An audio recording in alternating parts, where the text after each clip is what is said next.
पटना में इस दिशा में एक बड़ी राष्ट्रीय बैठक होगी और इस कदम का हम स्वागत करते हैं। दरअसल हमने, आपको याद होगा, फरवरी महीने में जब पार्टी का महाधिवेशन हुआ, उसी महाधिवेशन के समय से ही हमने इस दिशा में प्रयत्न शुरू किया था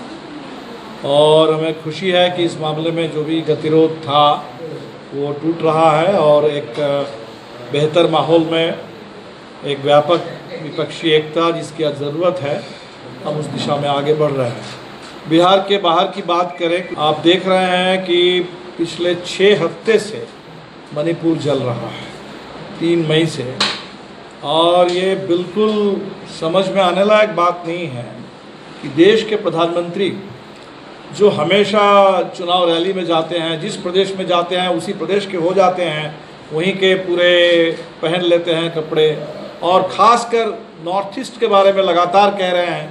कि हिंदुस्तान में ये पहली सरकार है जिसने नॉर्थ ईस्ट के साथ देश को जोड़ा है और इतना ध्यान दिया है।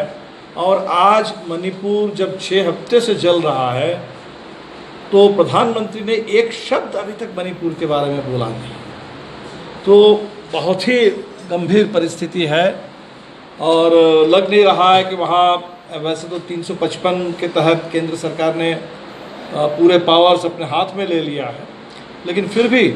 स्थिति गंभीर बनी हुई है। इसी तरह हम देख रहे हैं कि उत्तराखंड में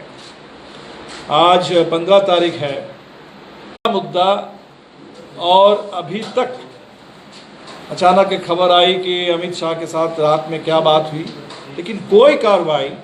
बृजभूषण शरण सिंह पर नहीं हुई। ये बात बिल्कुल समझ में नहीं आती है कि मोदी सरकार, जिसके बारे में कहा जाता है कि देश की सबसे मजबूत सरकार,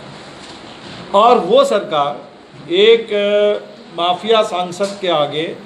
बिल्कुल लाचार दिख रही है कि या तो सरकार और माफिया सांसद वो एक ही जगह पर है। सरकार ये समझती है कि ये महिलाओं के जो मुद्दे हैं, ये जो पहलवानों की मांग है इंसाफ की, इस मांग का कोई मतलब नहीं है और इसीलिए इसको ठुकराया जाना चाहिए,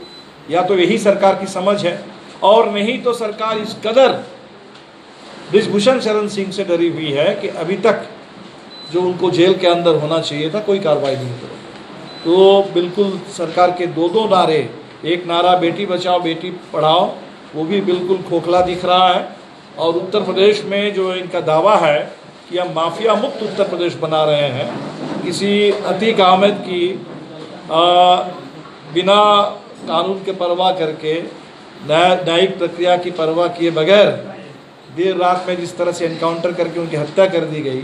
तो उसका उदाहरण दिखा करके जो जोगी जी कहते थे कि हम माफिया मुक्त उत्तर प्रदेश बना रहे हैं, लेकिन उसकी असलियत अब बिल्कुल सामने आ रही है जब बृजभूषण शरण सिंह के आगे जोगी सरकार, मोदी सरकार, अमित शाह, ये सारे लोग बिल्कुल नतमस्तक दिख रहे हैं। इतनी बड़ी ट्रेन दुर्घटना, अब ये सवाल भी सीबीआई के पास, सीबीआई का मतलब या एनआईए के पास। तो रेलवे की दुर्घटना, जहां सवाल रेलवे के पूरे सुरक्षा तंत्र से जुड़ा हुआ है, जहां सवाल इससे जुड़ा हुआ है कि रेलवे में 3 लाख से ज़्यादा पद खाली पड़ी हुई है, जहां सवाल इससे जुड़ा हुआ है कि सरकार लगातार, अब रेलवे का बजट भी बंद कर दिया गया, रेल के लिए अलग कोई मंत्री तक नहीं है, जो रेल मंत्री हैं वही आईटी सेल के भी, आईटी के भी मंत्री हैं, वही कम्युनिकेशन के भी मंत्री हैं। तो रेलवे की जो लगातार उपेक्षा हुई है, आज उसी का परिणाम है कि रेलवे में एकदम सुरक्षा नाम की कोई चीज़ नहीं है, जबकि आप देखेंगे कि वो पूरा इतना बड़ा मुद्दा उसको भी दबा दिया गया। तो ऐसी स्थिति में जो यहाँ विपक्ष की बैठक होगी, हम उम्मीद करते हैं कि एक सही शुरुआत हो।